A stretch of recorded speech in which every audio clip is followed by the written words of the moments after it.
just to get everyone on the same footing, and then dive into some results from this year, and run through each of the basins that we surveyed. Here we go. Okay, so we all know that conditions in our mountain basins are changing. We're seeing changes from a shifting climate and extreme drought. We're seeing changes in forest cover from beetles and fires, et cetera. And we're seeing changes on the demand side of things too, as far as the needs and the timing of needs of water from runoff from these basins. To best support accurate runoff forecasting in a changing environment, we really need to provide data sets and look into using model types that are robust to changing conditions, in that they simulate the physical state of the watershed and the changing conditions therein. And to really drive those models, we need to increase the availability and use of spatial data. So that's satellite, airborne, and also high resolution weather model data. We have two things going for us here. That's that the snow accumulation patterns in the mountains drive the timing and volume of snowmelt, and that the solar radiation controls the snowmelt. It's air temperature adds a bit to it, but it's really the sun, especially up here in Colorado, that's doing the bulk of the melting. And those two factors can be monitored operationally with remote sensing, and that's the fundamental motivation for ASO. And we've identified a method to get operationally to snow water equivalent and snow albedo or reflectivity from an airborne platform. We measure the snow depth by measuring the change in surface elevation of the landscape due to the snow cover. This is done with airborne LiDAR. We get to snow water equivalent by monitoring and simulating snow density. And then we get to albedo using an imaging spectrometer. These two instruments paired together on the ASO aircraft provide the ability to capture these two primary components, water equivalent and albedo, in a way that is adjustable in time, in that we can adapt to changing weather conditions or demands of our stakeholders.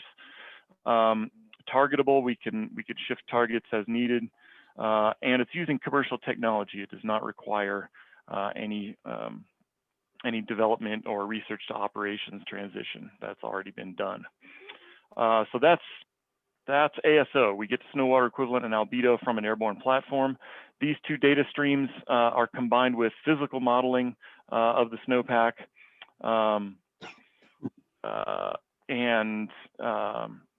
sorry, I had to move the Zoom screen there. That allows us to integrate those two measurements in a unique processing chain to get to those accurate measurements. Operationally, we have a unique flying style and unique processing pipeline that allows us to turn our data products around within a couple of days of the flight, which is unusual in the geospatial industry. As you're well aware by now, I'm sure, we emerged from a 7-year legacy as a project at NASA Jet Propulsion Laboratory, and as the program matured there, NASA helped us transition out to form ASO Inc. and continue growing the program throughout the Western US and globally. We conceive of our data flow kind of in this FPMS acronym: flight processing, modeling, and then software as a service. So typically, most of the stuff we're talking about is in the flight and processing component, where we do we conduct the flight and collect the LiDAR and spectrometer data. We have our unique processing chain to produce all of our data products, our primary data products, within 72 hours of flight. And from there, we can support a wide range of different runoff modeling efforts. We'll hear from Dave Gochis here in a little bit about our tight collaboration with him and his group to get ASO data into the Wharf Hydro runoff forecasting system. We are working with the river forecast centers to get data into their hands and explore different pathways to use the high resolution data within the existing forecast paradigm there. And really, these data products are so rich that they can actually be of utility to really any public or private forecast entity and support any type of decision maker from the primary products through model forecasts. We're working on we call a software as a service analysis and visualization tools. We have a strategic partnership with ESRI, or ESRI, I guess they're called now, and to produce some online tools that allow greater and wider use of our data. Oh, I'm sorry, that was supposed to animate in there. Anyways, we have access to our data products through our web portal. I can show that a bit later, but there's a map interface that lets you click on the basins and download all the data products. We have them organized into different packages for various utilities or utility, from simple just the reports only to various levels of data, so that if you just want to read the report, you don't have to go download 300 and some megabytes of 3-meter snow depth data just to get the PDF report. And the report is the cover page of one report is partially hidden there on the right. I'll go into those in a bit more detail in a little bit. So there's the map interface. Each of these basins you can click on it and pop up a download page that looks like that. As I mentioned, we're working on expanding our data tools to serve the broadest possible set of users, from those interested in downloading the full resolution data and dealing with them in their own GIS, to those that can use a bit more horsepower without having to purchase it and maintain it locally. We're capitalizing on the ESRI architectures to work on our internal workflow, but also provide these integrated data deployment and analysis tools. So something like is mocked up here on the bottom left, where you can go in and visualize the ASO data and extract information from that. Maybe it's subsetting for areas of interest, or looking at spot locations, or adding up the SWE volume above a certain elevation, et cetera. We're also building out decision support services to integrate with runoff forecasting and scenario tools. Here's a mock-up example from the San Joaquin showing the combined observed and modeled basin SWE over time, with the error bars on that estimate increasing through time as we get away from the flight, and then those error bars tightening up as we get another influx of flight data. And these type of tools will be dynamic and explorable through a web interface, and you can look at different elevation profiles, potentially the amount of SWE in the basin relative to reservoir storage and that kind of thing. These are actively in development. If you've got any ideas that you'd like to see deployed to help out your operation, or even science data support, please reach out. We'd love to hear it. Moving on to what we got done in 2021. This year we flew 2 flights in each of the Blue, Conejos, Dolores, and Animas rivers. The Blue River was in partnership with Denver Water, and then Conejos, Dolores, and Animas were supported by the CWCB project funds. You can see the flight dates there. Basically, it was a mid to late April was the first campaign, and then mid to late May was the second. We based out of the Gunnison Airport, which was nice and central. We could hit all these targets easily from Gunnison, and it also provided us a great resource in the form of the ICE lab at Colorado Western University, which is a sort of a remote work hub, I guess we might call it. And we were able to get some office space there and get access to their fast data network to push all of our flight data up to our cloud processing system very quickly. So that was super useful.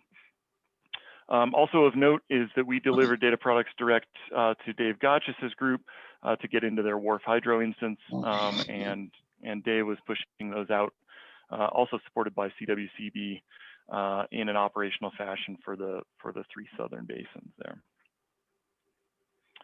So let's step through each of the basins and kind of just look at a snapshot of what that looked like. Here's Conejos Basin. This was collected over 2 dates, April 20th and 21st. And the snow depth color scale is the same in each of these maps. I'm going to show the blues get down towards 0, up through yellows into the reds, which are 3 meters or greater in all cases. So here we are looking to the northwest in the upper Conejos in April. We can summarize what these, I'm showing snow depth in the background and I'm looking at summaries of SWE, so it's a little bit of a hybrid there, but I wanted to show off the high resolution depth products because they're pretty cool looking. We can see, in close proximity here above tree line, some very shallow areas to the windward southwest that have been stripped and maybe melted a little bit, and then in close proximity, very deep snow drifts that accumulate in those north-facing cirques or cross-loading behind terrain features. And then the snow depths get a bit more uniform as you get down into the forested zones. We can look at summaries of those data in a couple of different ways. Bottom right is a histogram of snow water equivalent depth with elevation.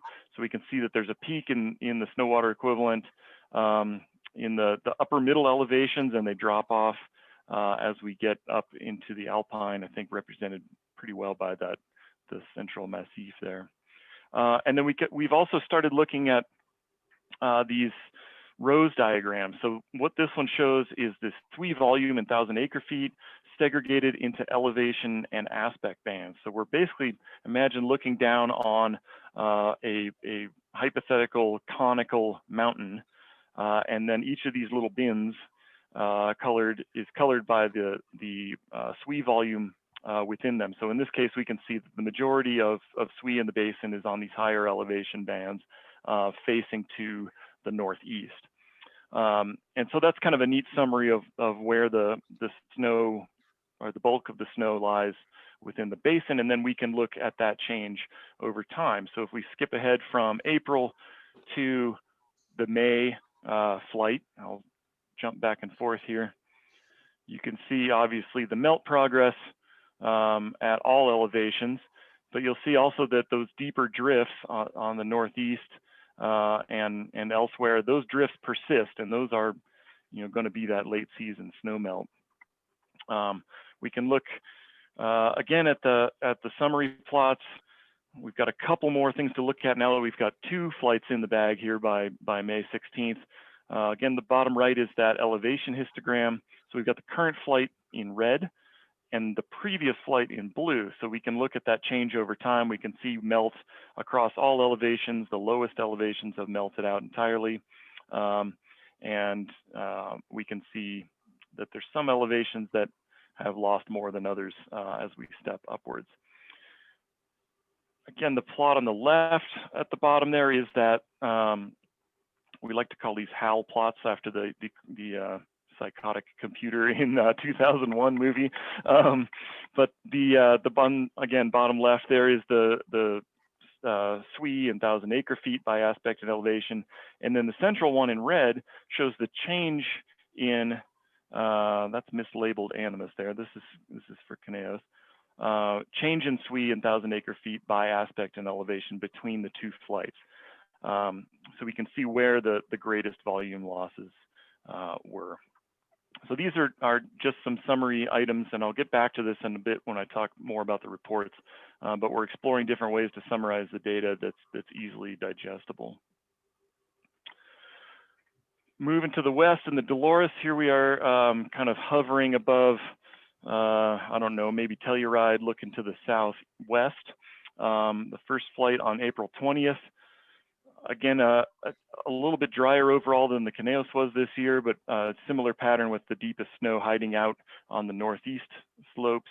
And that's, the deepest snow is up there, but the bulk of the SWE in terms of the depth times that elevation area, which gives us that SWE volume, we see is predominantly on the northwest slopes in the Dolores Basin, which is interesting. And I think a lot of that has to do with a couple of these sort of middle elevation plateaus like Black Mesa in the upper center there. There's a snowtail site on there that tends to hold snow for a long time.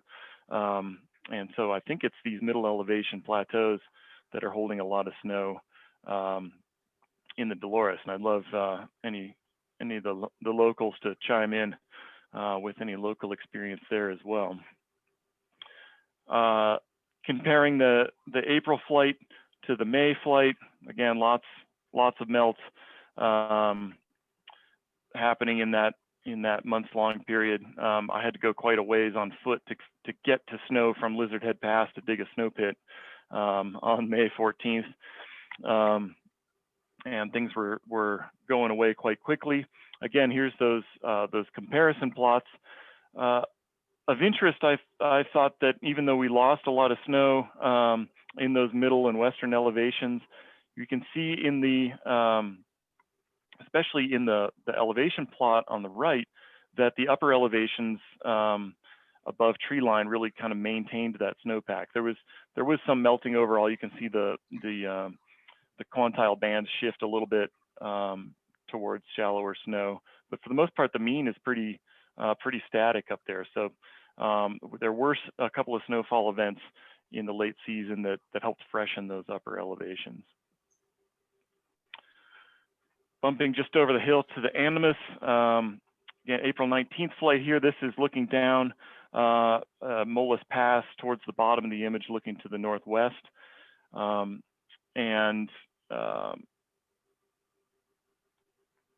Here's the summary plots again, kind of a double peak in where the snow or where the bulk of the snowpack is lying in the Animas, with some on the western slopes and then the northeast slopes as well.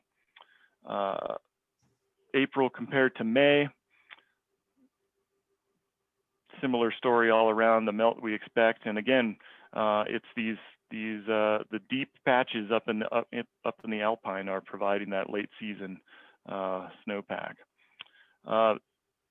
Summary plots again, in the Animas, we actually saw the snowpack at the upper elevations increase from April into May, and you could see that in both the elevation plots on the right, as well as the change in SWE conical plot or rose diagram bottom left there. Those upper elevations actually gained mass due to a couple of snowstorms in May. Moving up to the Blue River, here we are looking up the Blue Breckenridge ski area, kind of dead center there, looking off to the south-southwest. In all of these basins, I think most everyone I talked to was pretty surprised at how little snow there was in the Alpine this year. That was especially prevalent, or at least visually prevalent in the Blue River. And that was one of the first things that Nathan at Denver Water jumped out with. Is like, wow, there's really not much snow up high. Again, there's deep snow in those drifts which persist, but other than that, it seemed like that snow either didn't accumulate up high this year, or it blew away and sublimated more rapidly or to a greater degree than we might typically expect. Again, kind of a typical pattern in a wind-dominated Colorado watershed here, with the bulk of the SWE at the upper middle elevations on northeast slopes in the blue. As we look towards May 24th, things are starting to disappear pretty rapidly at the lowest elevations. The snowtails in the Blue River were getting pretty much consistent refresh all spring, and we're we're pretty constant hanging out near peak SWE for quite a while. So we delayed this Blue River flight by a week compared to the Southwest, just to try to capture slightly later in the melt season. Some of that effect is evident in the increase in SWE at upper elevations going into the May flight. Again, lower elevations melting out. And this was our last flight of the year, and by oops, there we go. By then we'd come up with yet another diagram to look at. So this is the top is the same we've been looking at with the rose diagram for total SWE volume and change in SWE volume from the previous flight. We can also look at these by SWE depth. So to get from SWE depth to volume, the multiplier is the area by elevation there. So it can be interesting to try to tease out what's going on in your individual watershed, having both of these types of plots available. So we started including these in our reports as well. Again, we can see that the volume increase at the highest elevations and the biggest depth increase is likely due to wind redistribution in these particular high elevation aspect bands. So that's the bulk of the summary there. I'm going to switch screens here and go look at a report really quick, just to kind of run through that in case anyone hasn't seen those. While I'm doing that, any questions I can address in the meantime?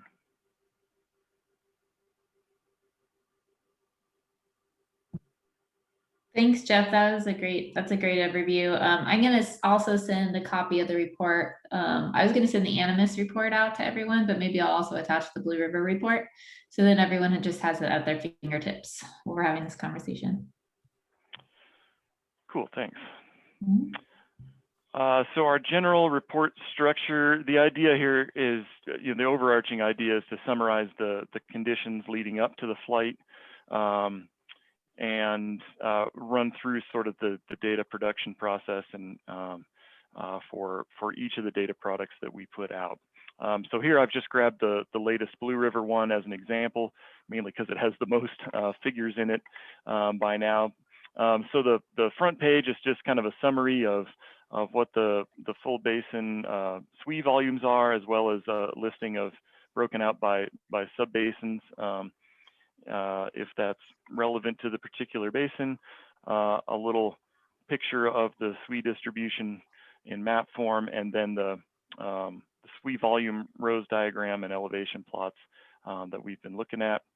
And then we step into several different subsections. We run through what the weather was like leading up to the kind of season to date. Adds a little bit of context for the flight, some specifics on the flight timing and any challenges associated with that. We then move into discussion of how we measured and what measurements were used to constrain the snow density to get from the measured snow depths to the modeled SWE. In the Blue River, in this case, we were not running the iSnowbow model this year. We were just using manual observations and SNOTEL and snow course observations from NRCS. So those are detailed here in this section, and with some notes on the spatial distributions of that and how they're used to refine the model if the models used that weren't in this particular report. We talk about how the snow depths were evaluated and calculated, any bias correction that needed to be done, and then we run through some comparisons of ASO measured depths with any field or in situ measurements that exist in the watershed. Next, we step into the snow albedo measurements. I didn't show you any of these maps, just kind of for the sake of time here, but we have 3-meter snow albedo maps as well. The albedo is broken down into broadband, so visible through near infrared wavelengths, and then also just the visible and infrared broken out separately. We have an elevation band plot of each of these components as well, so you can see easily how the reflectivity of the snowpack is varying with elevations. This, of course, is affected both by the albedo is affected both by the natural aging of the snowpack in the spring, as well as by deposition of impurities such as dust. And so if we look at we've got a little clean reference here at the top. That's the snow albedo we would expect in each of these wavelength categories from a clean snowpack. So we can see that in the case of the Blue River in May, that we're deviating substantially from a clean snowpack due primarily to dust this year. Moving further down, we list any other data that we used in the development of the products. Some discussion of the change in the snowpack since the previous survey. This is where we've been adding these rose diagrams. And then we've been sticking in this snow albedo primer, so kind of a bit more in depth on how albedo is measured and how it interacts with solar radiation to affect snow melt. We've been, since snow albedo is kind of not a typical snow measurement that we're used to working with, we being the operational community for a long time, we figured that was worth including to help broaden the discussion there. So that's kind of the structure of our report. We don't have to go into a whole lot of detail on it right now. Please, I saw the email from Lorna come through with this just now. Really love any feedback you guys have on whether that report structure is useful, ways we could make it more tailored to your operation, or more explanatory of any of the components that are in there, etc. So I think I will stop there and see if anybody's got any questions.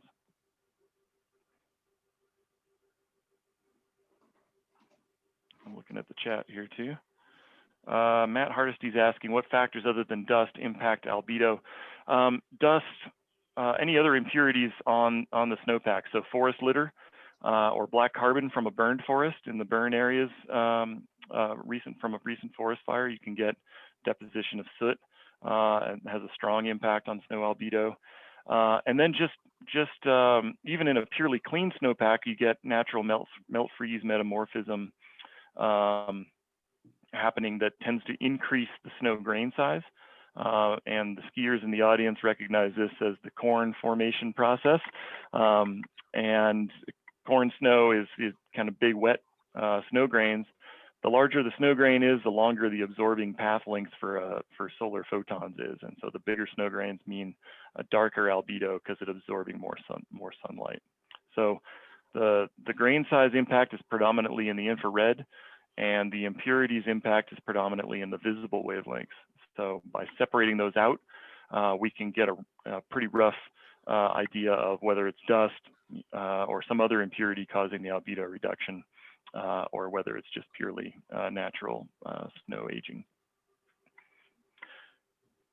Gus is asking if we look at changes in albedo between flights. We have not started doing that in a kind of compiled figure or discussion yet, other than just some notes in the text. So that's a good idea of adding the prior flights albedos into those elevation profiles. We're talking about doing the rose diagrams for albedo as well, so we can see where that how that albedo distribution is across the landscape and how it's changing. Jeff, I'm curious to see how people like the rose. What feedback are you getting on it? I'm more interested in the non-science feedback, if you have any of that yet. From our experience, it's really a new product for us this year, or a new figure for in our report this year. The feedback's been pretty positive. I think folks are still learning, how best to assimilate that information.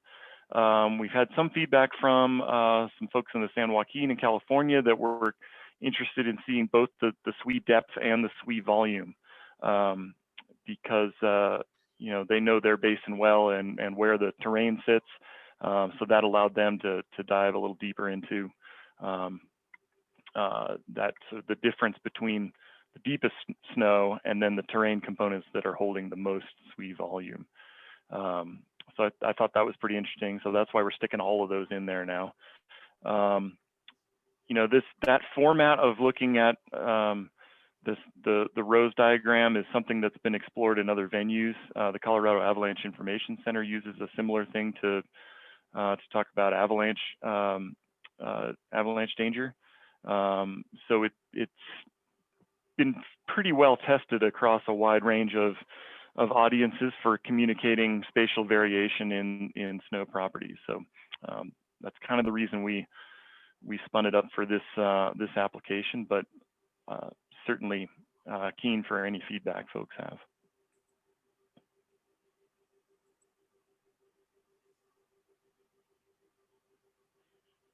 Any other questions for Jeff? Jeff, I wonder, since no one else is going to jump in, I wonder before we move on to Paige, if you could share maybe some reflections on doing ASO this year in 2021, which was a drier year in comparison to 2019. And then that will kind of set up our conversation that Paige is going to lead us through. But you know, it's kind of a dry year in comparison to a much wetter year. Yeah, certainly. You know, I could draw on our California experience there as well. You know, we've seen in 2019 to 2021 was pretty stark from huge wet year to really dry year. We've seen a similar thing in California as well as a number of years kind of in between. And our experience there has been that the value is kind of the same, but how the data are, how they best support decision making changes in each of those different situations. So, you know, where there's flood control concerns in the super wet years, those don't seem to be the case in a very dry year, but kind of at least getting a floor for kind of the minimum amount of runoff to expect helps sort of bracket the decision-making space. This year, I find in particular that high elevation or the lack of high elevation snow, which was remarked upon by a number of our partners, I think is a kind of an unheralded component of the upper Colorado Basin runoff this year. A lot of the storyline has been, you know, we were close to below, but still, you know, closer to average snowpack in many parts of the basin from the SNOTEL and snow course measurements, and yet the runoff is, you know, a tiny fraction of that. And certainly the dry soils are a massive component of that.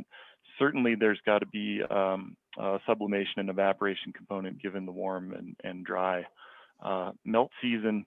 But I think what we're seeing from the spatial ASO products is that it's likely there wasn't as much snow as the percent of normal average led us to expect in the basin. So I think as we're building a legacy of these data sets in a lot of these basins, we're starting to get a feel for how the different years behave spatially in terms of accumulating and melting snow.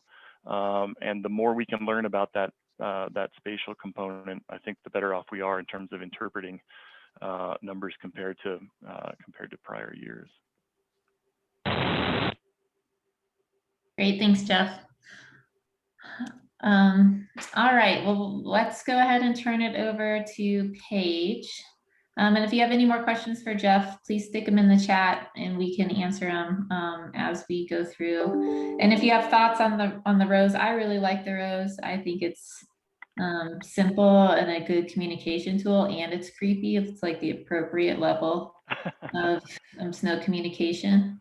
But I really want to hear what other people think. Alrighty, so with that color commentary, I'll go ahead and turn it over to Paige, and Paige, you're muted. Um,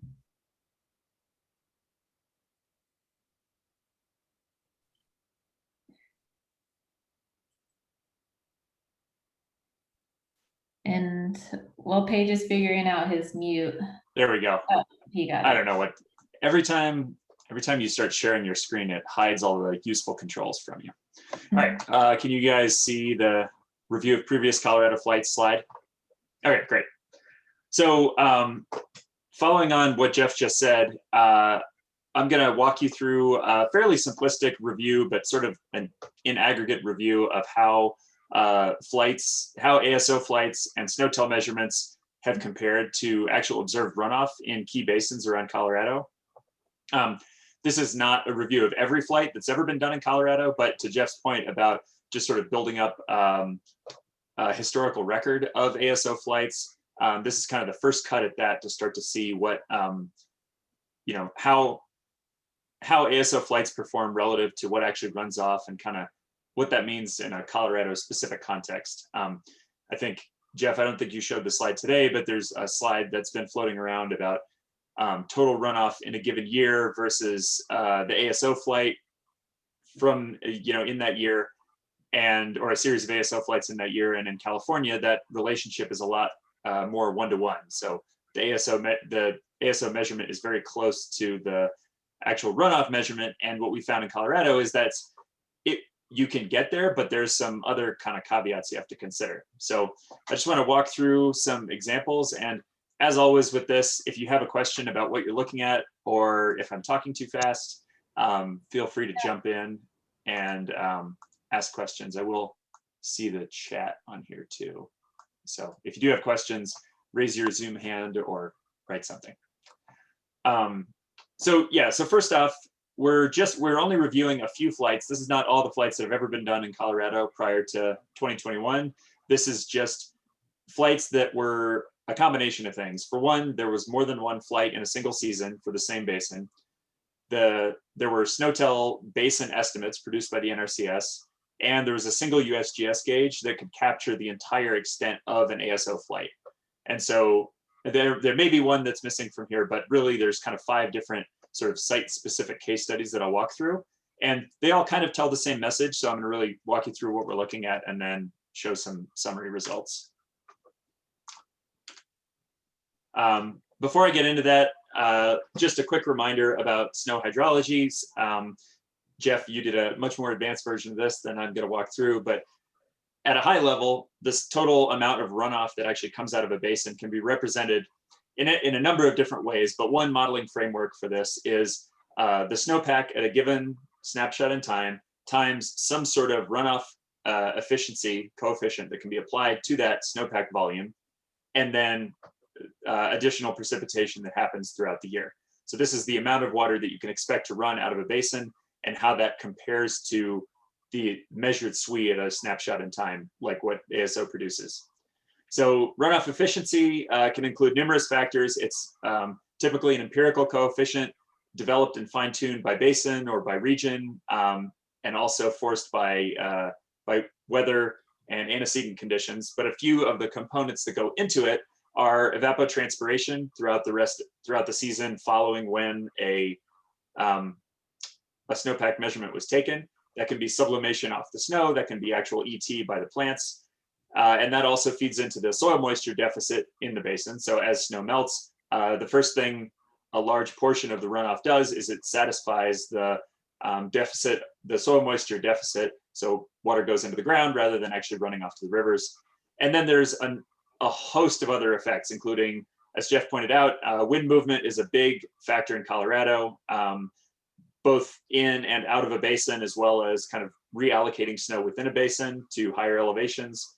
Snowpack, freeze thaw, there's a number of other factors, which is why this runoff efficiency isn't a number that can be precisely modeled very well. You have to make a whole bunch of assumptions based on historical data in your basin, and some existing forecast models for Colorado have some assumptions around how this is developed. I know Denver Water uses, or we've heard that Denver Water uses between a 75 and 90% runoff efficiency for the Blue River Basin above Dillon. though that probably varies by a number of factors, as I mentioned. So really the point is seasonal runoff does not equal snowpack volume. It equals snowpack volume times some sort of factor representing this efficiency. So there's a lot on this graphic, so I'm just going to walk through what we're actually looking at here. So the yellow line at the back is the basin estimate of from the NRCS of total water volume, of total snow volume, and that's just the basin average SWE times the basin area for the basin that we're looking at. In this case, this is the Blue River Basin in 2019, and I'm actually going to scroll ahead so you can just kind of see. So this is a snapshot of one ASO flight upstream of Dillon Reservoir. And all of the orange areas are they're varying levels of depth of snow depth above this point. There's a calculated inflow time series that we were able to create for inflows to Dillon. So that's essentially the gauge we're looking at. And there's also NRCS SWE estimates that cover the whole basin. So going back, yellow is the NRCS SNOTEL sort of basin average SWE. The blue line, which is on the right axis, is daily flow at the gauge or at the sum of the gauges that flow into Dillon Reservoir. So this is the total outflow of the basin where this snow is measured. And then the red dots represent when an ASO flight occurred.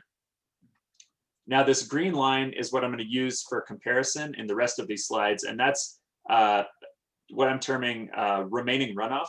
So this is essentially how much water is there left in the basin that will flow down the river between a particular date and July 31st.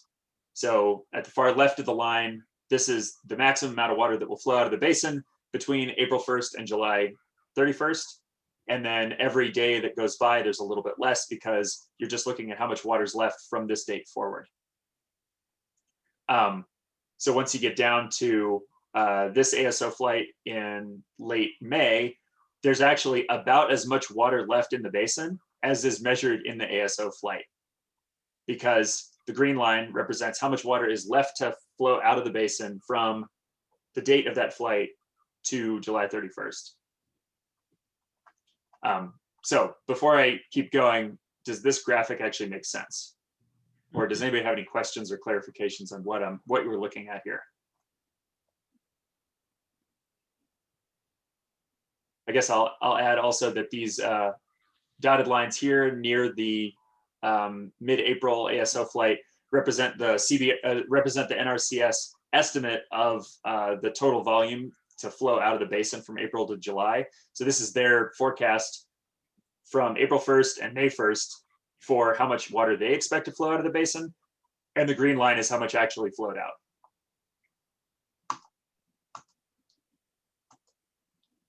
Yeah, so Angus, the total volume yet to flow includes future precipitation. Yeah, so this is a retrospective analysis. So we basically sum all of the flow from a particular date until July 31st.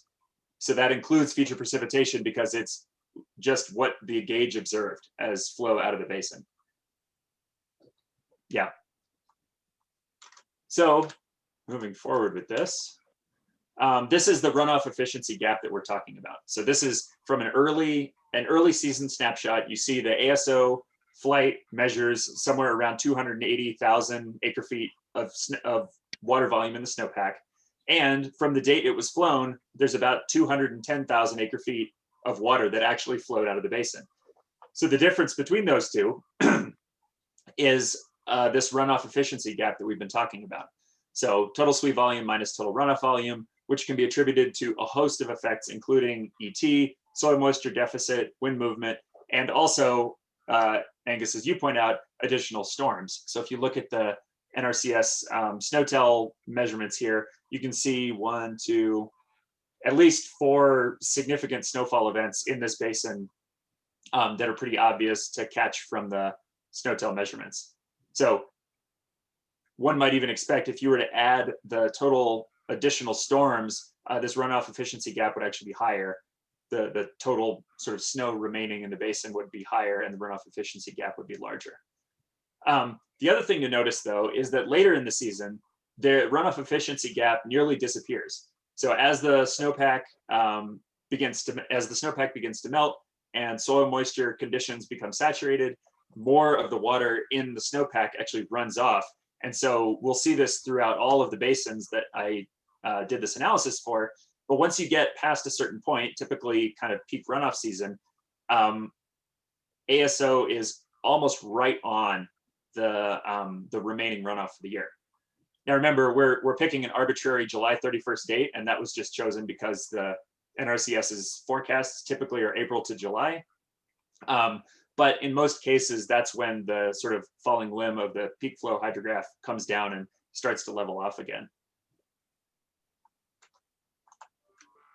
So some considerations about these pieces. So we've kind of found three key temporal components of when ASO kind of provides different value and when you need to consider different things. So midwinter and early spring, SNOTEL estimates are typically high, and ASO SWE may be accurate, but there's a significant runoff efficiency gap, as we talked about. And those expected losses due to runoff efficiency need to be accounted for somehow, and that's largely a calibration exercise based on observations over time. As you get into runoff season, SNOTEL sites typically drop faster than the ASO SWE, primarily from what we understand due to most of those sites being at lower elevations. So they don't capture those pockets of high elevation snow that Jeff was showing in his sort of spatial diagrams. And then once SNOTEL sites are actually snow free, we found that somewhere between 20 and 30% of the remaining runoff until July 31st is still in the basin. So you can still have SWE even though the typical way that you've measured it is not available anymore. So looking at these components specifically for the Blue River and 10 Mile Creek Basin. So in this case, the Blue River is the larger basin. That's sort of the orange cauliflower here. And the 10 Mile Creek drainage is this blue basin on the left. And we actually did both of these in the same year because 10 Mile Creek actually had 3 flights in a year. So it gave us a little bit more data to look at. So this is the analysis of the Blue River as a whole. So again, early season, ASO shows significantly more SWE than will run off, and SNOTEL as well. The SNOTEL measurement is quite a bit more than what will actually flow down the river. Then once you get into melt season, ASO really snaps a lot closer to the remaining runoff volume. But somewhere in the sort of runoff season, you see that the SNOTEL measurements actually drop to 0 while there's still runoff remaining and ASO is showing quite a bit more snow left. And then once you get into the dry SNOTEL period where SNOTEL sites or the basin average are showing 0, you have around 20 to 30% of peak runoff remaining, even though that isn't shown in the typical monitoring network. So more of the same. So this is the 10 Mile Creek subset. So this is the basin average SWE for the Blue River times the 10 Mile Creek drainage. Here is the relative difference between the runoff and the ASO flight. Early season, you have that efficiency gap again. And then as the snowpack starts to melt, the ASO flights are a lot closer to the remaining runoff for the year. And then again, in early July, there's still quite a bit of there's quite a bit of runoff remaining when the SNOTEL sites show 0. So this is the East River in 2019. And then here's those 2 points again. So you have your early season with your efficiency gap. You have your mid-season where your ASO flight is pretty close to your remaining runoff. And then you have a significant period where SNOTEL is reading 0, but there's still runoff remaining. Same thing, East River in 2018. This one's a little bit different. This one's actually showing the ASO flight measurement with a bit less flow than what's remaining in from April 1st through July 31st. And with all of this, we don't expect that. I mean, we expect that the ASO measurement could be above or below due to the factors that we mentioned, as well as additional springtime storms. But it's quite a bit closer to the runoff measurement than the early flight. This is the Taylor River in 2019, more of the same. And so just some key takeaways on this. For the midwinter, early spring, and really throughout the whole season, any rollout of ASO data Colorado-wide will require some sort of data assimilation program and modeling framework to take these flights and develop, first of all, a continuous time series of snow on a given day, even when you don't have your flight. Like, you know, your flight was 2 weeks ago, what's your current snowpack? As well as accounting for, as well as some sort of empirical analysis to account for the early season runoff efficiency gap that we're seeing.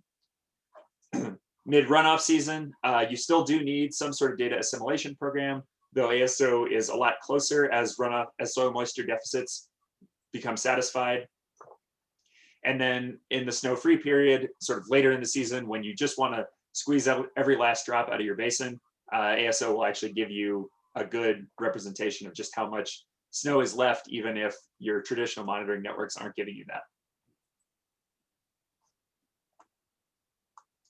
So I missed this, Carl, sorry. There's a question in the chat. Is the volume estimate from SNOTEL adjusted for station elevation or just average SNOTEL SWE by basin area? So it's the second one. This is just average SNOTEL SWE times basin area is how I got those numbers. And those are just to illustrate really the timing of the sort of existing monitoring network, not to throw NRCS under the bus. I mean, there's only so many stations and it's not intended to be this hyper precise product, but just to show kind of a comparison against tools that people currently use.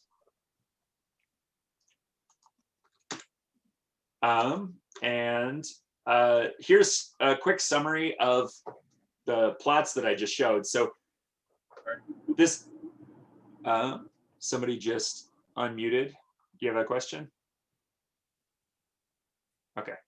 So this is just a quick comparison between the ASO SWE volume at the time it was measured and the remaining seasonal runoff volume. So from the moment in time the ASO flight was taken, how much runoff is left for the year and how that compares to the SWE volume.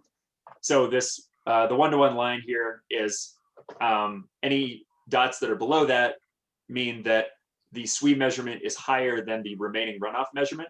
And so you can see these sort of higher points here represent early season. There's a large snowpack, but there's a significant runoff efficiency gap. So these aren't very close to the one-to-one line, but they're also at higher volumes. And then as you get lower volumes, the numbers get a lot closer together. So the numbers get closer to the one-to-one line. And this is across all of those basins. So I definitely know that all of these basins have different characteristics. I didn't do any filtering here just because of the limited data points on year type or soil moisture conditions or anything like that. This is just snow and runoff volume. And so the other way to look at this is SWE as a percent of total runoff. So anytime a dot is below this dotted line here, that means that there's less runoff remaining than the SWE measurement.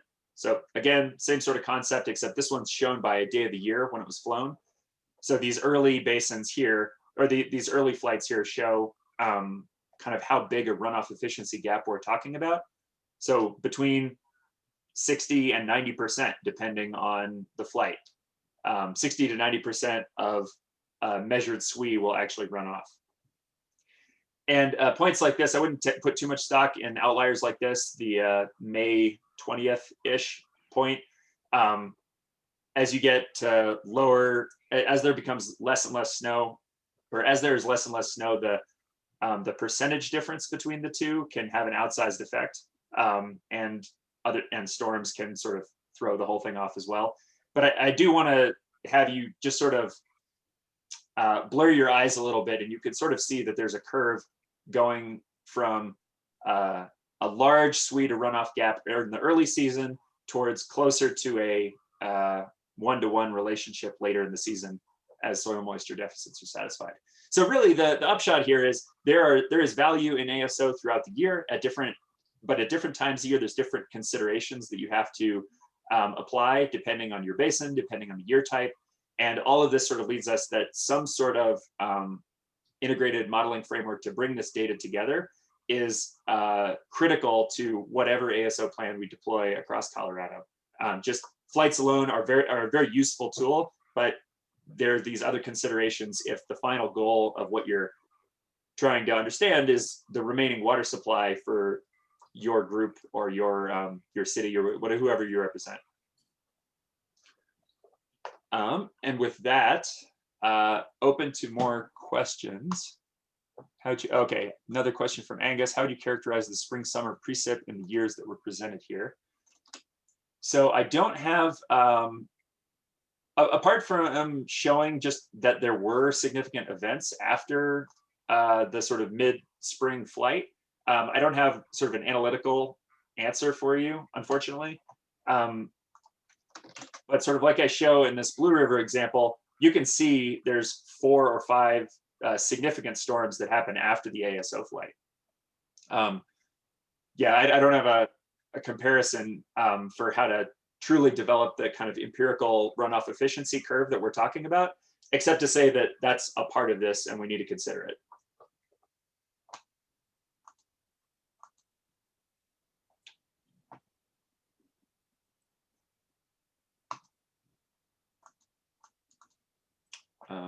Thanks, Paige. That was a great overview, and I appreciate the questions from the NRCS. Thanks so much for chiming in, folks. And yeah, this is just a simplified look to further explore when and how ASO will provide optimal values for stakeholders. And you can see ASO provides value throughout the entire winter and spring season, obviously to varying levels. One thing that this makes me think about is, with ASO, we have accurate snowpack and SWE information across elevation bands throughout an entire watershed. So as we use this information, how might our models then be parameterized wrong than having this type of information versus just having SNOTEL or that more finite look at elevational information. So not something we need to discuss in detail, but it's just something that we need to be thinking about and also be supportive of as we start to bring this information into our forecasting tools. So along that note, Dave, are you on? I am indeed. Can you hear me? Yeah, can hear you, Ian. We can see you. And Great. you should be able to share your screen. Oh, wait, I'm sorry. I forgot 1 second. Taylor, we were going to do a quick poll. Sorry, Dave, please hold. We can do No that worries. now. What? It's a quick one today. It's a quick poll. So this is our quick stretch break between everything that's going on. This is my new green wall that I can put up something on. So that link in the chat should take you to the poll. If you just click on that. And then let me get set up on my end here. Thanks, Taylor. Yeah.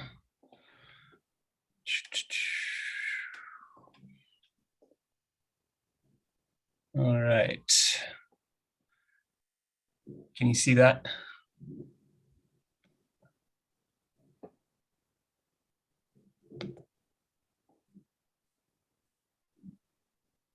So yeah, we just have our couple standard initial questions to understand who's at the meeting.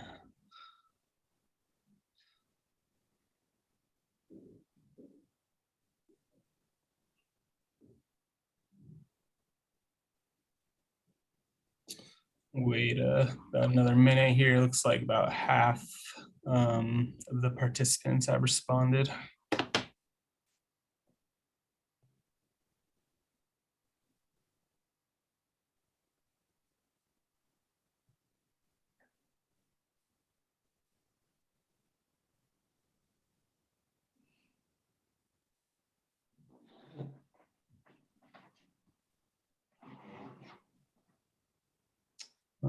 right, looks like slightly smaller distribution across all sectors than we generally have. If you haven't seen that link in the chat, just click on that and that'll take you to the poll. Wait 30 more seconds here.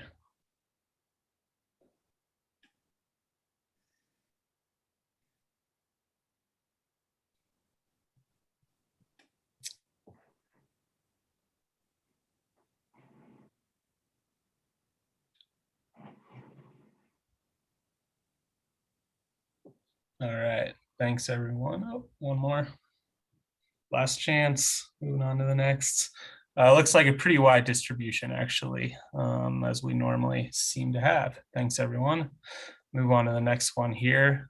Just looking at which basin you represent, if any.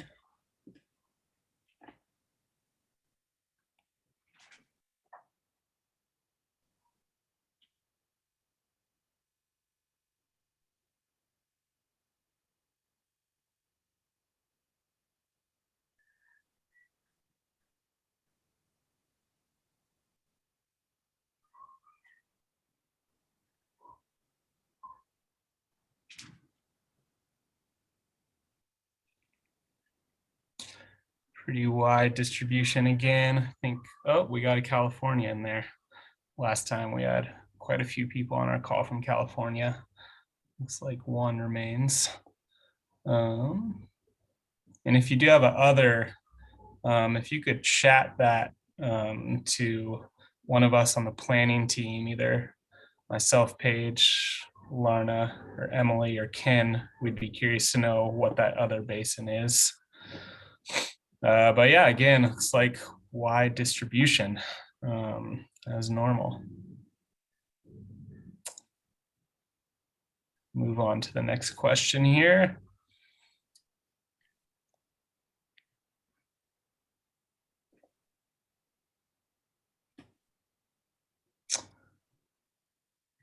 So this is reflecting back on the dry conditions this winter. So given the dry conditions this winter, do you think you would have benefited from ASO flights this year?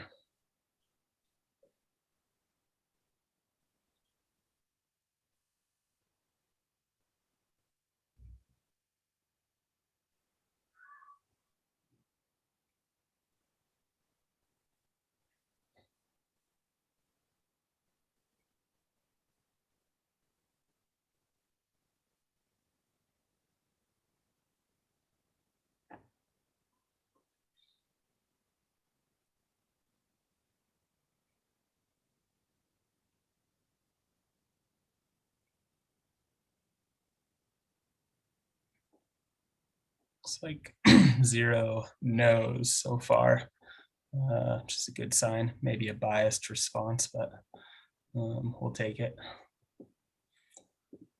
I think that's about everyone. We have 2 more questions here. So if so, which dates would have been most valuable to have flight data? And you can choose all that apply, as many as you so desire in your ideal world, or as few as you would desire if you don't want to be overwhelmed by data.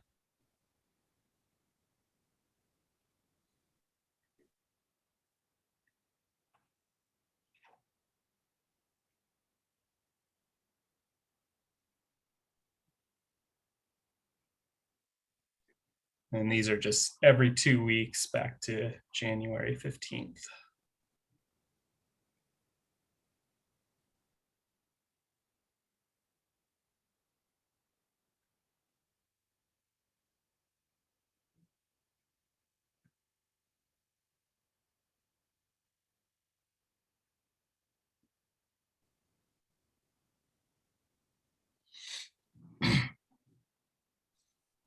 All right, looks like we're getting most in that mid to late spring period, which is probably what we would have expected. A couple early mid-winter, those January and February ones. If that was you again, if you want to chat any of us, kind of why that January 15th or February 1st date would be helpful to you, we'd love to hear more about that and just kind of the use case for an early season flight or a super late season flight with that July 1. But thanks everyone for your answers here. And then I think we just have one more question. And this is back to the runoff efficiency factors. So do you incorporate a set of quantitative or qualitative runoff efficiency factors when estimating how much runoff to expect versus the snowpack?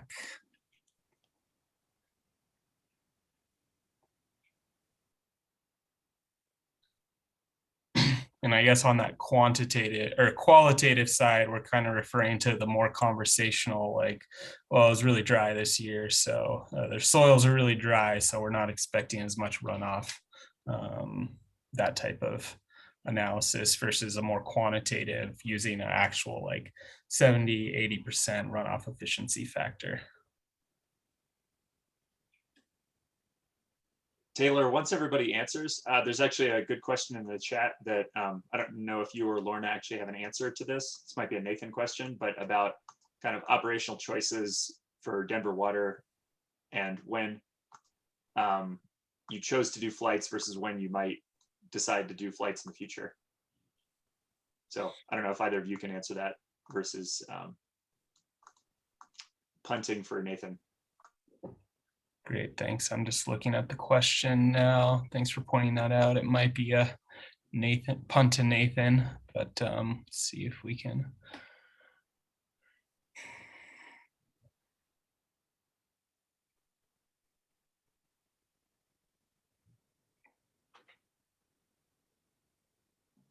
So in 2019 ended up being a pretty wet year. And we learned that when snow tails were dried up, that there was still a large amount of snow and water up in our watersheds. So we do cooperated operations on the Colorado River. We were able to delay those operations and renegotiate what was going on with our partners to get ready for a second peak. So we had 2 runoff peaks in that year. Had we not had that information, we would have moved some water out of Dillon, but we probably wouldn't have moved as much water as we needed to move out of Dillon. So then we're just, limited based on how much water can go through the Roberts Tunnel. And then the rest of that water goes out through the Blue. So very likely we could have seen floods in lower parts of that watershed had we not had that information. This year we haven't had a chance to explicitly debrief, but we did learn that there was less snow available than we thought there was going to be available. So that helped us hold on to water and be a little bit more conservative in our operations.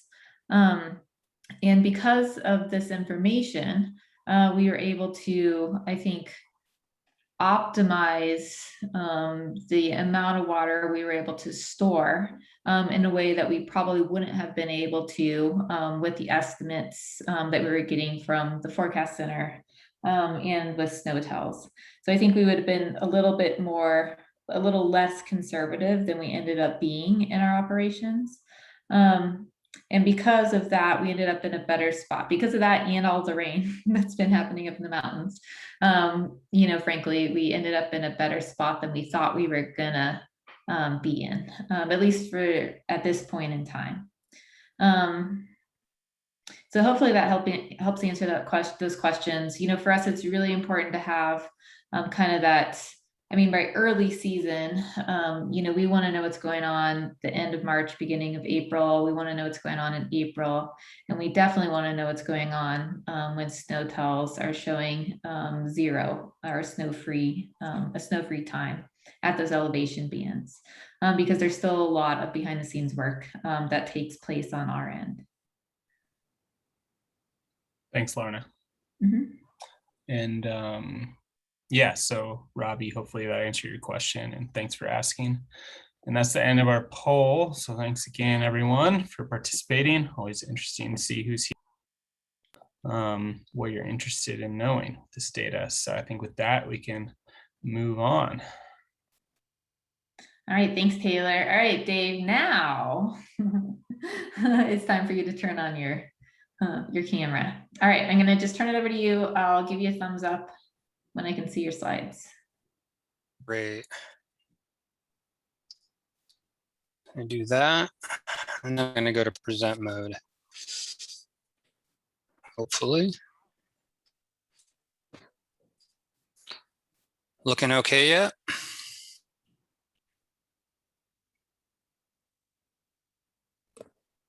Yep, looks great. Thank you. Did it just pop up? That was quite a delay. I just want to understand how long that is. It was it was a little bit of a delay. I mean, my system generally is slow, so I don't know if it's representative. Okay, I'll try and just make sure I give a good pause between things. So yeah, thanks everyone for having us on to talk about this work. Jeff has certainly mentioned this several times over the course of his briefings and presentations, the nature of this collaboration that we have. Definitely want to acknowledge the Colorado Water Conservation Board and several of the different regional water districts, the Conejos Water Conservancy District, the Dolores Water District, as well as the Upper Gunnison Water Districts for supporting this work in a number of different fashions. And I'll also throw a shout out to my team down there. We've got a great group of people who've collaborated in working on this. So today I'm going to talk about two things. I'm going to give you a quick background on what this ensemble seasonal water supply prediction system is that we've been working on for the last few years with funding from CWCB, and then talk about what some of the impacts we found of doing a direct assimilation of ASO data into that modeling system, first in a research mode, and then this year doing it operationally to provide forecast numbers for a number of those different stakeholders. I'm not going to spend a lot of time on this slide. It's a little busy. There's a lot of text here.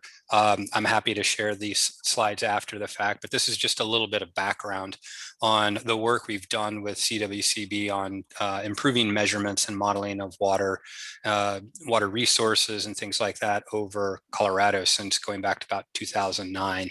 And a lot of that work, again, was observationally focused with either radar in situ observations and then most recently ASO derived data sets, and then integrating that into a real-time forecasting system.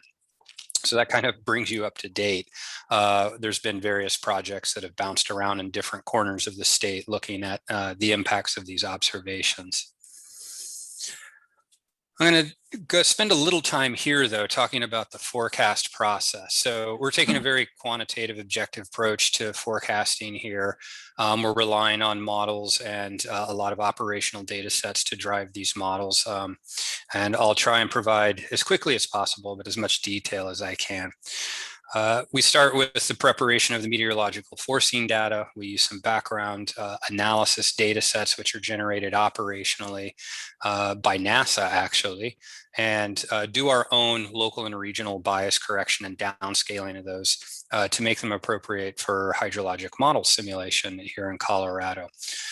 This process is similar to processes that are used in other applications of the modeling system I'm going to talk about, which is the WRF hydro modeling system.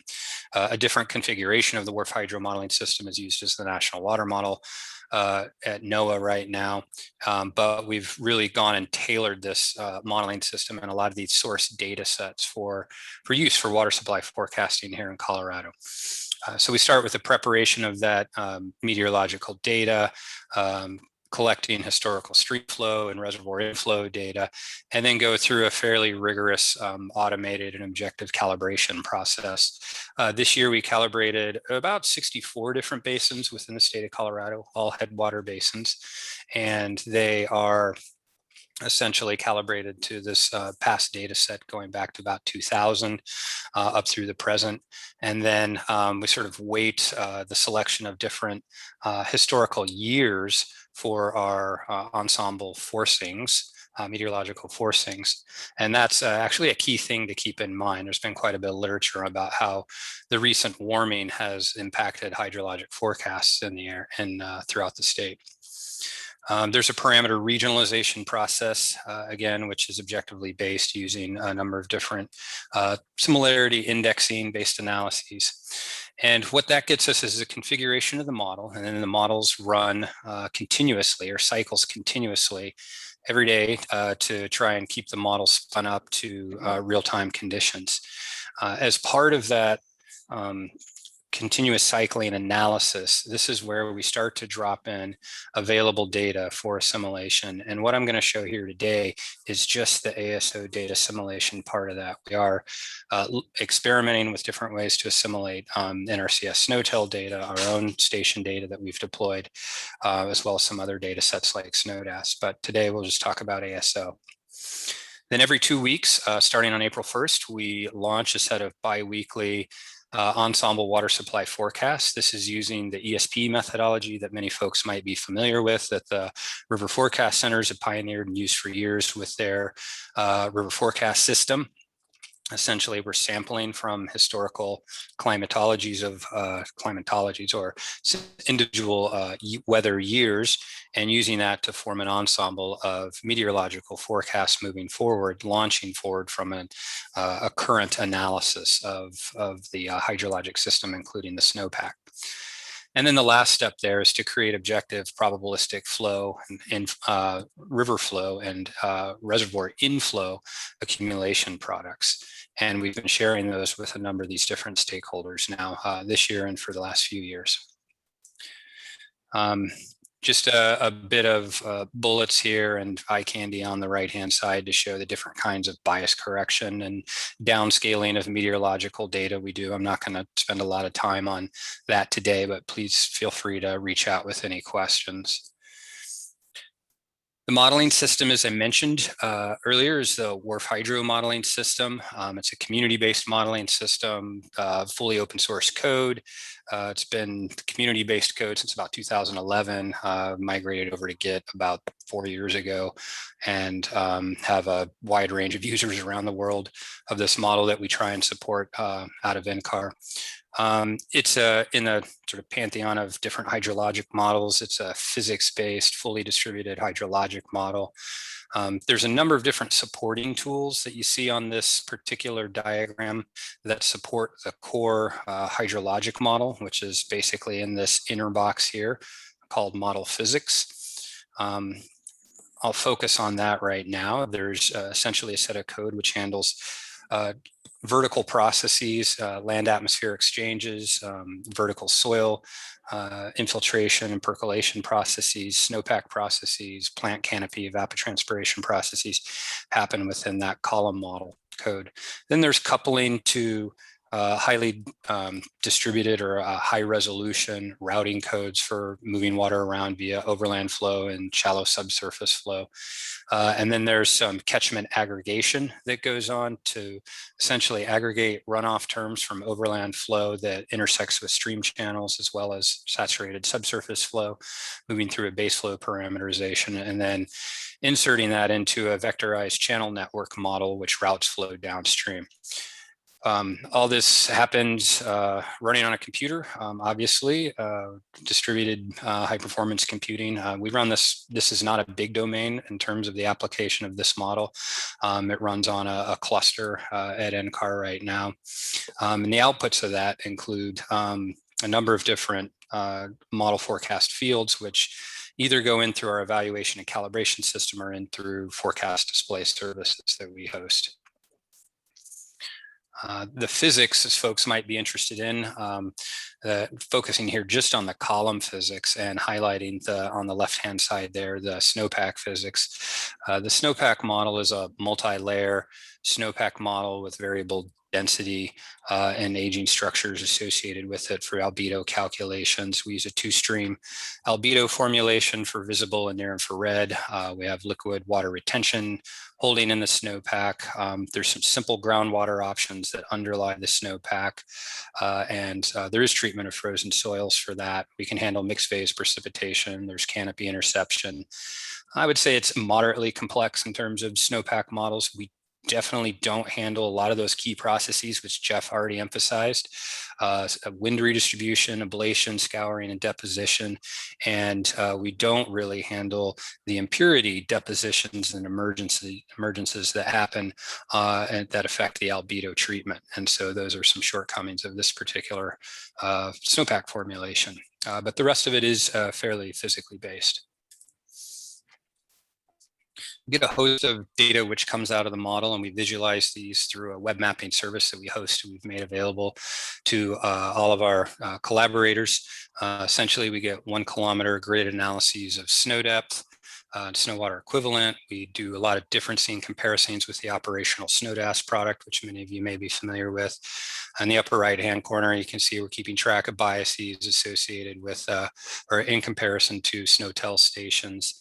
And then on the bottom row there is just sort of the host of stream flow outputs that we extract out of the model at, say, in our Colorado Division of Water Resources gauging stations, USGS gauging stations, or reservoir inflows that are provided by the Bureau of Reclamation. This slide just emphasizes there's a number of different data sets that we're working here, but I'm going to skip over this since we're really just talking about ASO today. Okay, so this is sort of the crux of the plots that we'll be going over in a lot of ways. This is our seasonal water supply forecast or stream flow accumulation or reservoir inflow accumulation plot. What you're looking at here, it's the date on the x-axis and the accumulated flow in thousands of acre feet on the y-axis. And each one of those individual traces is a trace from an individual model execution. We run about 15 different years of historical meteorological data with each set of forecasts, which gets launched every 2 weeks. You can see that generates a plume. From that plume of forecasts, we derive the statistical probabilities of the forecasts. Then they're tabulated there in the upper corner, and we keep track of those throughout the season, so we can see how the forecasts have trended, which is actually a really interesting and important feature to be following. This is just a graphic which shows we've extracted these at a number of different places throughout the state. Just for example here, I've been working in the Rio Grande since about 2015, and so that's probably our richest area of experience. This year we added calibration and production of a lot of front range stream systems. You can see Middle Boulder Creek there. I actually live on Boulder Creek, just outside of Boulder, Colorado. There's the Williams Fork, the Eagle River at Red Cliff, East River at Almont, and so on and so forth. So we're generating these kinds of graphics for all of these systems. And then, of course, we can compare those against other operational forecasts. This is a product here for the Conejos and the Rio Grande systems that's produced by the Colorado Division of Water Resources to aid Craig Cotton, who I think I saw on this call, and his team in their production of forecasts and water management administrations for the headwaters of the Rio Grande system. And we track a lot of tributary forecasts and forecast trends over time as well. So previous ASO data assimilation research, there's been quite a bit. We've heard a little bit of background on some of these in the prior talk, talking about a lot of the different flights that have already happened over Colorado. I'm just listing here the data sets that we've worked with. 2015, 2016 year for the Conejos and Upper Rio Grande, 2018 and 19 in the Upper Gunnison. And then of course this year was kind of a pretty major year for ASO work and data assimilation and forecasting in a variety of basins. This is just a snapshot of some of that prior research. Some of this is contained of some reports to the state of Colorado, as well as a host of other presentations. This is just an example from the Conejos River Basin from June 2nd of 2015, where there was actually a very dynamic springtime precipitation regime during that year that impacted forecasts. What you can see is the native ASO product there in the upper left, and then a derived product where we downscale or upscale that image to 1 kilometer for ingest into the WRF hydro model. And there's some statistics there on aerial fraction and mean snow water basin snow water equivalent total. And then on the bottom, you can see what the prior analysis from the WRF hydro model was, as well as what this operational snow dash product was saying. And of course, visually by eye, it's very difficult to tell some of those differences, but the differences, particularly in the SWE amounts, are quite striking, particularly when you look at some of the spatial distribution patterns. So the 2015 work in the space definitely showed benefit from assimilating ASO as well into the model. We did a bit more detailed work in the East River, Upper East River Basin and the Taylor Park Basin using data from 2018. What you're looking at here is a sort of, again, a full season plume set of forecasts that were generated. And you can see where the forecasts, which were generated on June 1st, were lining up with what eventually became the observations. This was all done after the fact, so not done operationally at that time. And then when we went and inserted ASO data into the model on the dates indicated by the red arrow, the rest of the forecast plume adjusts. And in this case, it did in both cases result in an improvement in those forecasts, but in different directions because of the nature of the background biases that were coming into the model. In the East River Basin for that year, and ended up resulting in about 33% increase in the forecast compared to this prior year, which closed the gap significantly on that forecast error from earlier. For the Taylor River Basin, the difference was quite a bit less, but the background error wasn't quite as bad for the Taylor River Basin that year. And so it was about a 10% increase in stream flow. So it's that kind of thing that we've been working on and evaluating over the last several years, but almost always in a posterior mode, not in operations. And so this is the first year where we really had time and sort of a scoped plan, coordination with Jeff's group, coordination with our local partners to be able to sort of roll this information out and get it in their hands where it was relevant and see, get some feedback on it as well as what might be useful. So I'll start with talking qualitatively here about some of the snowpack differences. And the only reason this is qualitative is we just haven't had time to formalize and quantify all of the differences. We've more formalized some of the quantitative differences in the stream flow forecast, which I'll get to after this. But these are just going to be some images then. What you see on the left-hand side here is the ASO characterization of snowpack at 50 meters on April 19th. Jeff already covered that in great detail.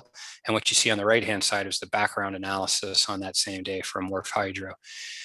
There are quite a bit of differences which are actually kind of hard to pick up by eye in a lot of ways. In the lower right-hand corners where the Conejos Basin was, we're going to zoom in on that in a second. In the upper left-hand corner, you see the flights over the Dolores and the Animas.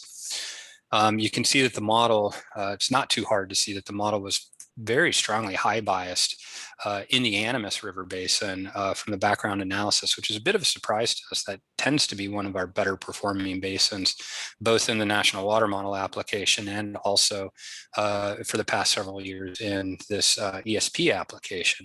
But for this year, for some reason, we had picked up a fairly strong high bias. And once we got the ASO data, particularly that lack of snow at the highest elevations where a lot of the wind scouring happened that Jeff had already talked about, had a significant impact on the forecasts. This is that zoom in for the Conejos. I just wanted to focus in on it. Again, you're looking at the 50-meter ASO product and the 1 kilometer background WRF hydro analysis. And then what you see here is essentially the prior, that WRF hydro analysis on the left-hand side, and on the right-hand side, what we call the posterior after the data assimilation has happened.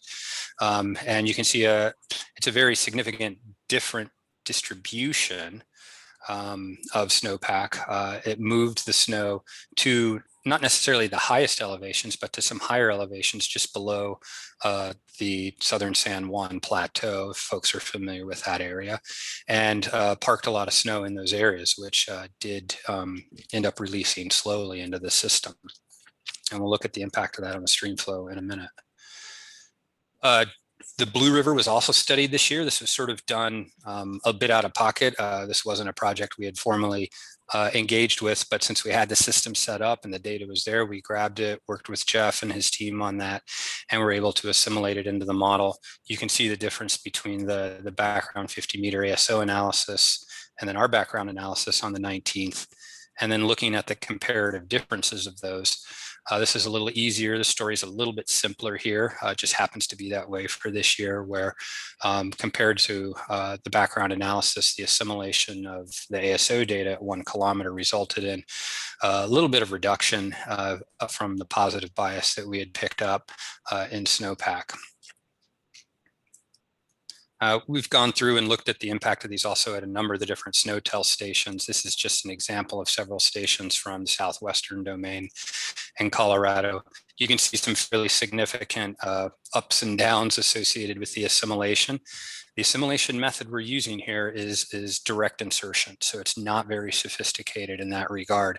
We're just simply swapping in the ASO data at the assimilation date and then continuing to run the model forward. We do have access to and are working with a number of different other more sophisticated data assimilation methods, ensemble, Kalman filter, through the NCAR DART system, but that work's not complete. It's part of the ongoing research.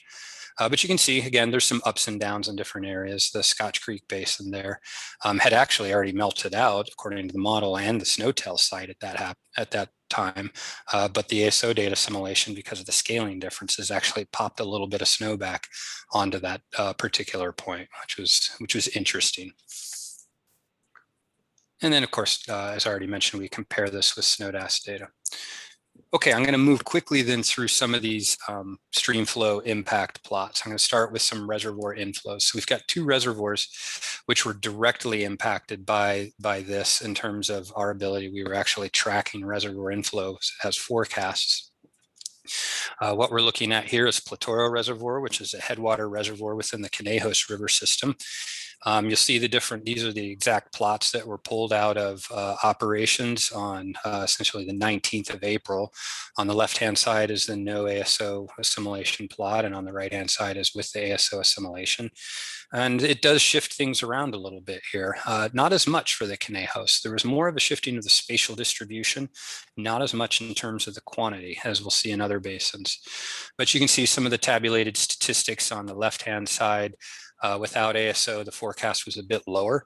Once we assimilated ASO, the forecast inflow for Platoro Reservoir popped up to just under 48,000 acre feet.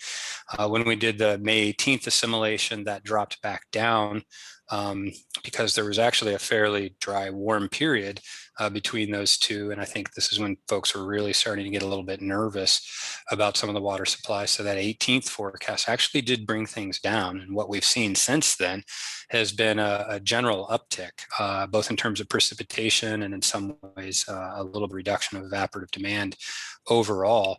And as of July 12th, the total inflow into Platoro had been almost 46,000 acre feet, which is within the range of what we're talking about here. It looks like it is going to move a little bit beyond what we forecasted. It was definitely well beyond what was originally forecasted without the ASO assimilation. Looking at Dillon Reservoir, this is where the model again had a fairly significant background positive bias and snowpack associated with it. That is something that's hard to pick up at SNOTEL sites because of the spatial representativeness of SNOTEL sites and just the vagaries of where a station may be sited, precipitation at a given site, the uncertainty in some of the precip data sets we're using that may use some of the SNOTEL precip. And so, yeah, it's tricky to pick up as clear a signal as we see here, but between with and without ASO data assimilation, it brought the forecast down from a fairly significant positive bias to around at 164,000 acre feet down to about 87,000 acre feet. The May 18th flight did bump that up very slightly. And right now, as I pulled from the Bureau of Reclamation, we're looking at just about 80,000 acre feet. So again, we'll probably move past these forecast numbers, but again, I don't think they're going to get 160,000 acre feet. And so given the background bias we had in the model, it looks like this is going to, the ASO assimilation here resulted in a fairly significant improvement. We can do the same kinds of analyses at stream gauge sites, looking at accumulated flow past gauges. I'm going to move pretty quickly through these. I know we're getting closer to the end of the hour, and I wanted to leave some time for questions. The Conejos River here, this is the full Conejos River, not just the headwater part into Platoro Reservoir. You can see some differences without ASO. We were a little bit high at 156,000 acre feet. The April assimilation brought that down. The May assimilation brought that down again. And for the entire Conejos Basin, as of July 1st, this is going back a few more days, it was about 120,000 acre feet, 128,000 acre feet. So to get all the way up to 156,000 acre feet, probably, well, of course, time will tell, but it looks like the impact here is moving things in a direction where we might end up with flow in that system. The animus, again, we talked about this one earlier. This is where, again, the model tended to have a very strong positive bias in snowpack, which is odd because we didn't have such a strong of a positive bias in the Dolores system right next door, or in the Vallecito system off to the east a little bit. But for the headwaters of the animus, the model did have a very strong background bias. With ASO data assimilation, it brought it down to 196,000 acre feet. The May 18th assimilation brought it down again to the 183,000. As of the 1st of July, we were about 177,000. So we're probably going to move past that May 18th number, but it looks like the assimilated value from April 20th might bear out. The Dolores River, you can see there was a somewhat of a bias here, but not nearly as strong as what we saw in the animus. So the movement of these numbers again brought the positive bias down. The observed inflow as of July 1st was only around 71,000 acre feet. So it doesn't look like this system is going to end up turning out that much water, but we'll see what the monsoon brings. Okay, so that was a quick run through of some of these operational forecast assimilation implementations. I do want to mention that we're not looking at these only in isolation and just sort of, you know, saying whether or not this modeling system is good or bad, or ASO is good or bad. We're trying to actually put these numbers into context to compare with other forecasts that are being generated operationally, the kinds that have been mentioned already as standard products that folks use. And so Susan Burry from the Bureau of Reclamation has been pulling these graphics together for her district. So you're looking sort of going in clockwise formation here. The animus at Durango, Lemon Reservoir inflows, Vallecito Reservoir inflows, and the Dolores McPhee system. Of these four different basins that are being looked at here, the animus and the Dolores actually had the ASO data assimilation with them, while Lemon and Vallecito did not. And what she's showing here is just a comparison of the forecasts from the CBRFC, in this case, the NRCS forecasts, as well as from the Wharf Hydro system. This is the July 1 forecast, obviously. So this is not what I showed you earlier. This is the most recent forecast, and how these forecasts tend to agree or disagree in different ways, and what some kind of the spreads of uncertainty are in those forecasts. So we're trying to keep track of those, as well as we look at some of the sort of the innate skill of the Wharf Hydro system. Okay, so I'll wrap up here with conclusions.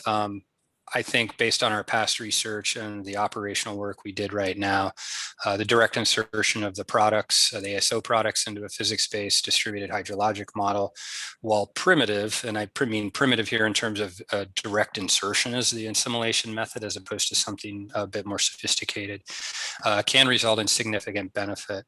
Really, in almost all instances, we've found the assimilation to add benefit, particularly when the background analysis tends to be quite large. When the background analysis between what the model is saying and the ASO data saying is fairly minor, we don't seem to get sort of directional shift, better or worse, as much as one might expect. There's a host of other nuances that have gone into a lot of these, but in many cases, and particularly for this year, we've seen some general benefit feeding into the system through the assimilation of ASO data.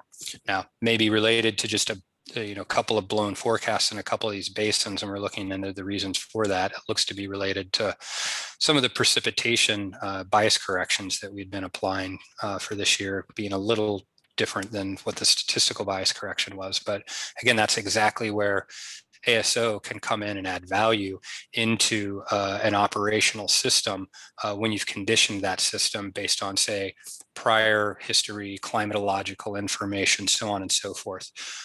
So there's an apparent benefit there. More robust data assimilation methods may certainly yield some improvements. We haven't done that in Colorado. It has been done for the headwaters of the Hetch Hetchy system and the river system that they've flown in California for years. We worked on a paper this recently with the NASA LIST team. Tim Lammers led that study, and that's been submitted to WRR. That's not for seasonal water supply forecasting as much as it's just looking at improving simulations, but it's certainly a move in that direction. This question always comes up, and it certainly seemed to be popular again with your survey. The relative impact of the different ASO simulations is still not quite clear. This year, the April simulations tended to have a much bigger impact and much more beneficial impact than the May assimilations did, but that hasn't been the case every year for us. When we go back to those research cases, there's times where we've seen more benefit from either a May or a June assimilation, and really I just think we don't have the sample size to make any conclusive recommendations on that at this point, and it depends a lot on the complexities of the year and the background model biases that have come in to date and things like that. So yeah, that's what we've learned so far, and I'm happy to take any questions, Lorna. Thanks, Dave. That was a great presentation. I feel like I need to watch it a couple of times to gather everything you covered. Reruns. Gus popped in a question asking if all the forecast periods were for April to July volumes. So no, that's definitely not the case. The Southwest districts, the Animas, Dolores, and the systems in that area, Southwest Water Conservation District area, those are all April through July.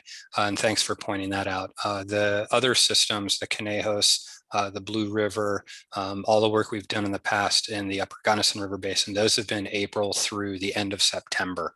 And there's just differences in the requirements and desires of the stakeholders. And so we've tailored those forecast products for those to meet those needs. Mm-hmm. Great, thanks, Dave. All right, well, we have very little time left, so if there are any questions, more questions for Dave, please stick them in the chat. Dave, this is a great overview. I think you're helping us start to think about some of those forecasting questions in a different way. And that's something that our group needs to talk about more explicitly over the next couple of months is, what type of forecasting tools do we want to be investing in so that we can use this ASO information? And then how do we get there? So that was really helpful, Dave. And I'm excited about all the work that you're doing. And I hope that we get to keep seeing this analysis going forward over the next several years. So we have more data collected and we can do some more analysis. Definitely. So I just want to quickly note again, first I want to thank everyone for your time. The presentations page will post the presentations on our website, and then I can also send them around. So we'll send out an email to our presenters to get the PDFs of the slides, and we'll circulate those.